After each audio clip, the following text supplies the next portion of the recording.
Hi, Denise Caldwell here with Effectual Services. Thanks for joining me for this IP Minute to Go. Our topic today is trademark watches. You probably know the definition of a trademark or you wouldn't be here on this video with me. We'll cover the basics first. According to the USPTO, in the fourth quarter of fiscal year 2018, they observed a roughly 7.5% increase in trademark filing application activity by volume compared to the same time last year, with 638,000 applications filed, nearly 88% of them electronically. I was surprised that 12% were filed in paper. Personally, that seemed like a high number. 367,000 registrations were granted. In the same time period, 589,000 patent applications were filed, and we've seen patent filings trending somewhat down in recent years, probably due to an emphasis on quality and not quantity and strategic decisions around which countries to commercialize the invention, and probably some significant pressure on IP budgets. The USPTO has a robust data visualization center.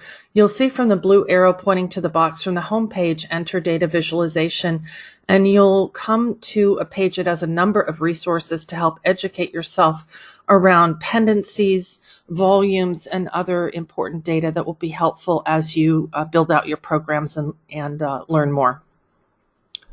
What is a trademark watch? It's a proactive step taken by the owner or their provider on their behalf. You can customize and configure according to your client needs and preferences. And importantly, it gives you options, which we'll talk about in a moment.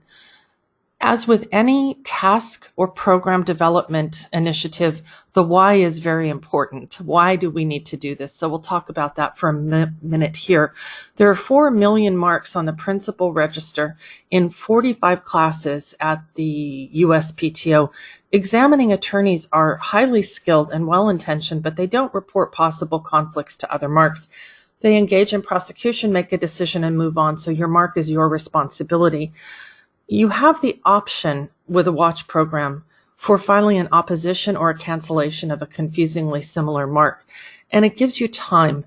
And time also allows you the opportunity to reduce your spend.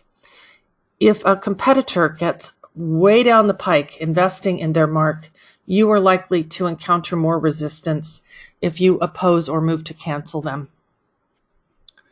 Some best practices. Consistency is critical. You can design your program with any frequency you desire, weekly, every other week, monthly, whatever makes sense for you.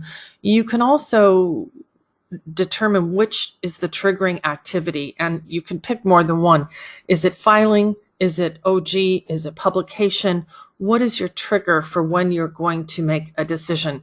And that brings me to triaging decisions promptly, having a decision-making tree and implementing it consistently across all of your decision-making once the facts come to light.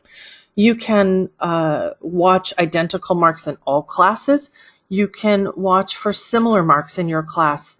There are a number of options there. Those are just 2 examples.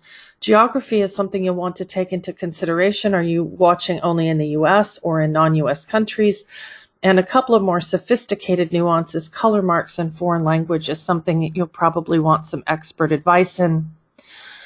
Know your resources. 2 widely used watch platforms are Core Search and CompuMark. The USPTO itself has a number of resources like the Data Visualization Center we looked at, and there are a number of manual watch options there.